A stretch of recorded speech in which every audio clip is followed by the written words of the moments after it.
Congreso de carácter internacional que lleva adelante quien ha puesto este tema sobre la mesa aquí en nuestro país y ha sido pionera también, me atrevería a decir, en la región, con más de 11 años de trabajo serio y comprometido en estas causas tan terribles como el bullying y el mobbing. Nos referimos a Silvana Yaquero. La licenciada Silvana Yaquero, que nos visita una mañana más, en este caso también no solo para hablar del Congreso, tenemos la reciente edición de Bullying y Mobbing, haciendo visible lo invisible, publicado por Penguin Random House para su editorial Grijalbo. Ya lo pueden conseguir y también, bueno, si será importante poner diferentes testimonios y todo lo que ha sido tu experiencia en el tratamiento de estos casos. Buen día, Silvana. ¿Cómo te va? Buen día, muchísimas gracias por este espacio, por permitir hablar del tema y hacer visible.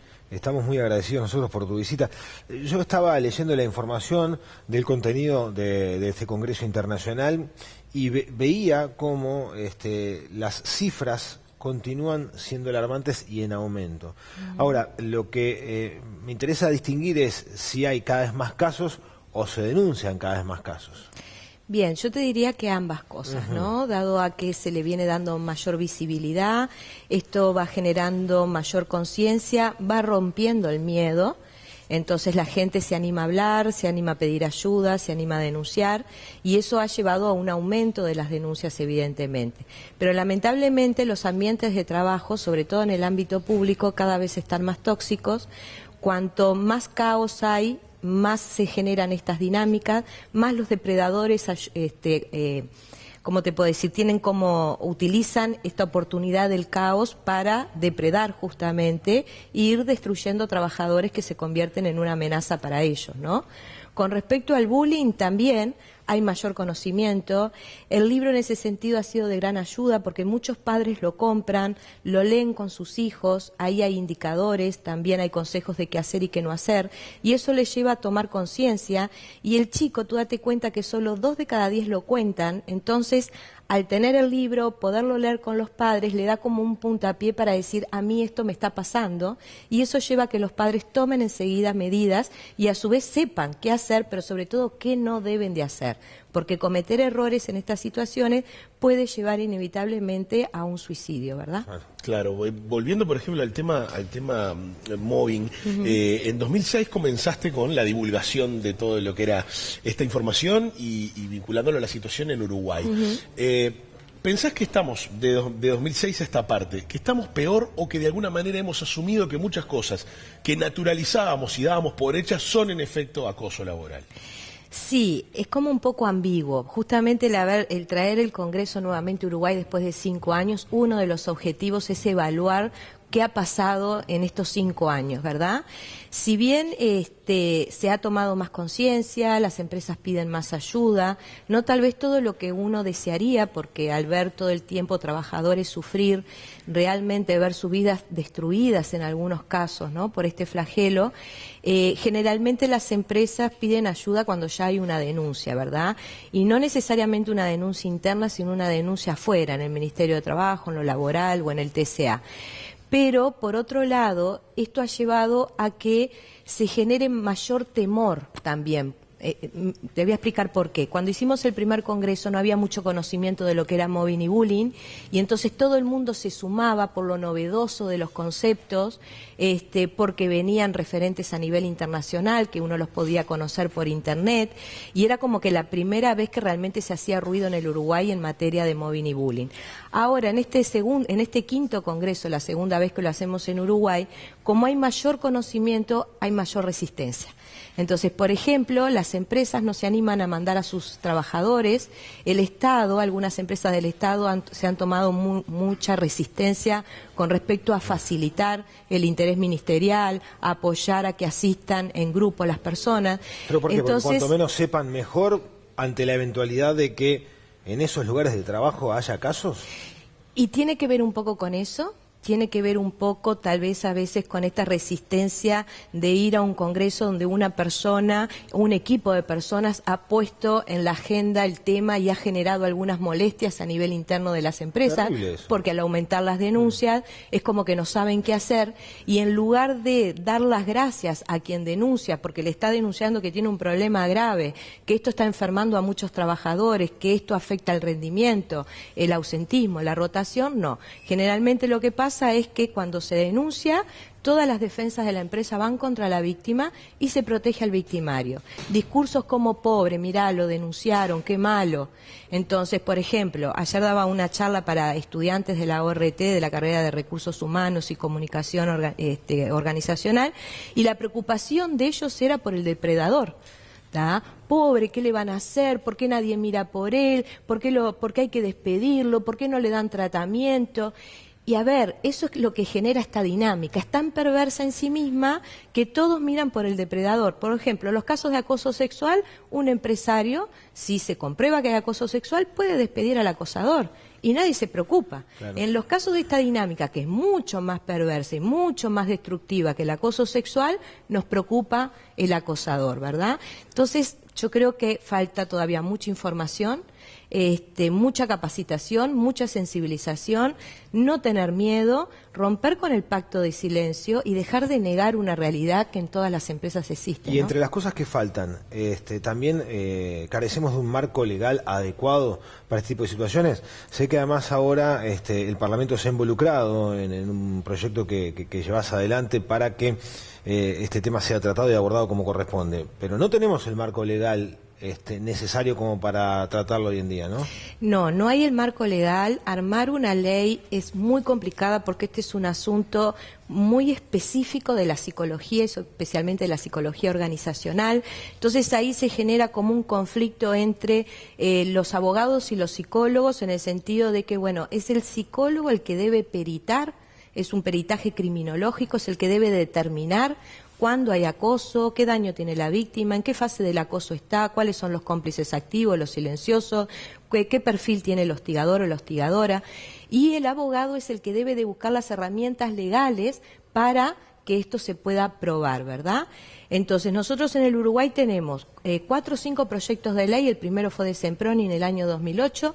De hecho, todos los legisladores van a estar el primer día del Congreso hablando de sus proyectos de ley, tanto de mobbing como de bullying. Y hace poco fui invitada al Parlamento, a la Comisión de Legislación Laboral, por suerte y gracias al reconocimiento por ello, para informar sobre el punto de vista científico del mobbing. Por ejemplo, uno de los grandes errores que se cometen en los proyectos de ley es cuando hablamos de mobbing llamarle acoso moral laboral. ¿tá? No es acoso moral, en todo caso sería acoso inmoral y no moral.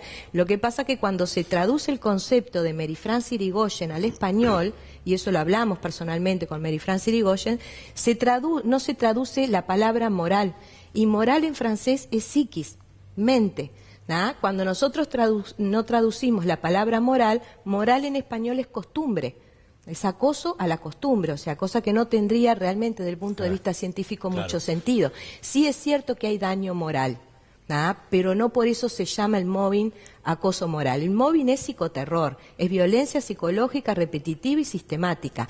Ese es el concepto que tiene que estar en una ley. Bien, y después hay errores como, por ejemplo, determinar los indicadores de acoso laboral, y los indicadores de acoso laboral son infinitos. Vos no los podés determinar en un proyecto de ley, que fue el error que cometió la Unión Europea cuando largó la primera ley, porque todo lo que quede afuera deja de ser acoso laboral, y la violencia psicológica se especializa. Bien, y después otra de las cosas que plantea el proyecto de ley es trasladar a quien denuncia, o sea, como si fuera un castigo. Y eso también hay que ver la fase en la que está, hay que ver si la persona quiere ser trasladada, dónde quiere ser trasladada.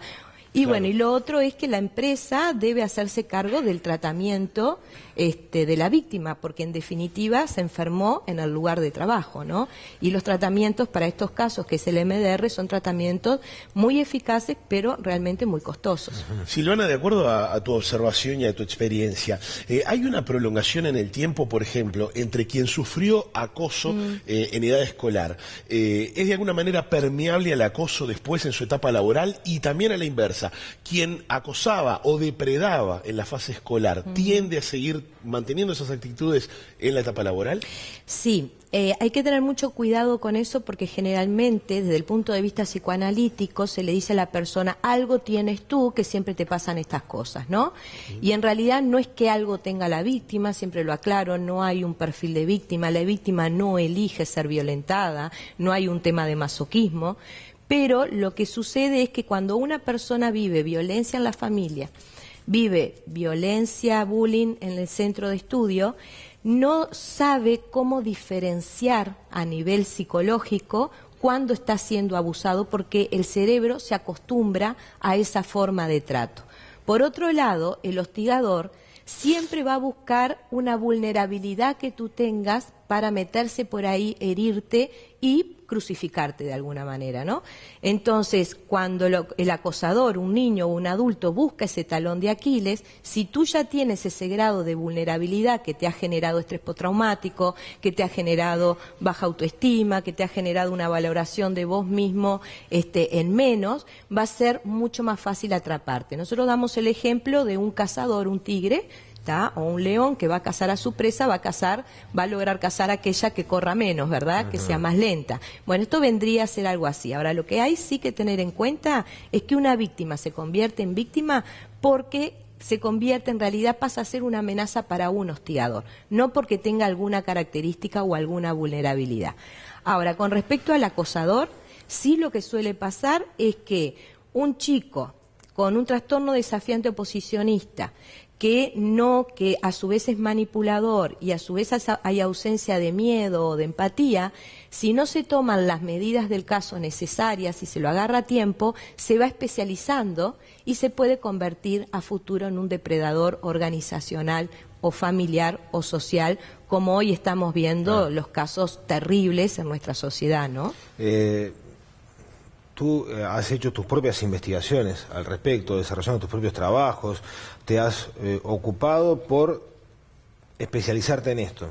¿Qué pasa con los colegas que se están formando? ¿Se ha ayornado la carrera para abordar como corresponde estos temas que son relativamente nuevos, ¿no?, en cuanto a el abordaje profesional? Ha sido muy trabajoso realmente. Por eso te digo, es como muy difícil. A veces dice que el trabajo a veces es más valorado fuera del país que dentro, ¿no? Es difícil, hay muchos colegas que se van sumando, de hecho hoy trabajamos con algunos. Por suerte, cuando hago las capacitaciones, sobre todo desde el punto de vista del peritaje, muchos colegas van a formarse, pero a veces son más las víctimas las que van, o los abogados, ¿verdad?, que los propios colegas. Sí, cada vez, por suerte, hay más formación. Creo que la Facultad de Psicología tendría que tener una formación específica, porque esto no la tiene hoy en día. No la tiene. En la Cátedra de Organización Laboral tocan el tema, han hecho algunos trabajos, pero no necesariamente han profundizado, porque es una violencia muy difícil de entender, porque es una violencia perversa, es una violencia que se mueve mucho en la ambigüedad, entonces generar un diagnóstico a veces da mucho trabajo, hay que estar como muy fogueado en el tema. Y por otro lado, considero que las carreras de recursos humanos la deben de tener como una especialidad obligatoria, y todo aquello que trabaje en gestión humana, y a su vez también los docentes. Tú date cuenta que ahora el MEC este año me contrata para empezar a trabajar, que esto es muy interesante, empezamos a trabajar ahora en junio después del Congreso, en videoconferencias capacitando a adolescentes entre 11 y 15 años sobre bullying, y la idea es continuar a todos los docentes y maestros y después continuar con lo que es mobbing también. O sea que estos son pequeños avances en lo que tiene que ver con la sensibilización y capacitación, que no son menores, ¿verdad?, que va construyendo una red.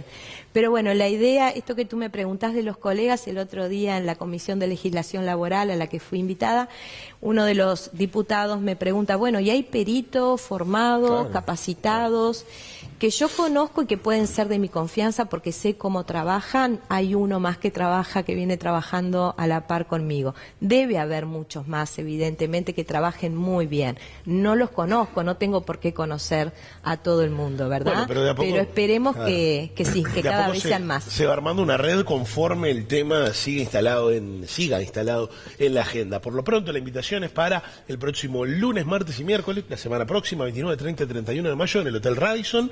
Las inscripciones. Las inscripciones son por la página web, Quinto Congreso Mobbing y Bullying. A raíz de los pedidos que hemos tenido con respecto a personas que no pueden ir los 3 días, porque son 3 días de 8 horas de capacitación intensiva. El tercer día hay talleres, a esos talleres se pueden inscribir, sí, aunque no vayan a todo el Congreso. Y por otro lado, hay personas que han preguntado para ir el día 1 o el día 2 y no a todo el Congreso porque no pueden, y también hemos abierto inscripciones para ir el día 1, el día 2 o los talleres. Es solo preguntar, hay descuentos por grupos en este momento que son muy interesantes, porque a nosotros lo que nos importa es realmente llegar a la mayor cantidad de población, porque hasta dentro de 5 años no lo vuelvo a traer. Vamos a tener Proyecto Kiva Anti-Bullying, la autora y creadora del proyecto finlandés, que nos va a dar una capacitación de 3 horas, un taller. Tenemos también a los referentes a nivel internacional en lo que es liderazgo, Guy Masson de Canadá, el CEO de Sharman de Estados Unidos, que él pidió venir y estar en el Congreso para capacitar. Nos van a enseñar técnicas, va a estar enfocado en la prevención, hay una mesa de sindicatos, de protocolos, o sea... Imperdible, entonces. Realmente va a ser Completo, un combo claro. en el cual por lo menos yo voy a aprender mucho. Muchas gracias, Ustedes Silvana. con herramientas muy importantes para estos temas que sacuden y generan un problema serio en la sociedad. Silvana, muchas gracias. No, gracias a ustedes, muy amables.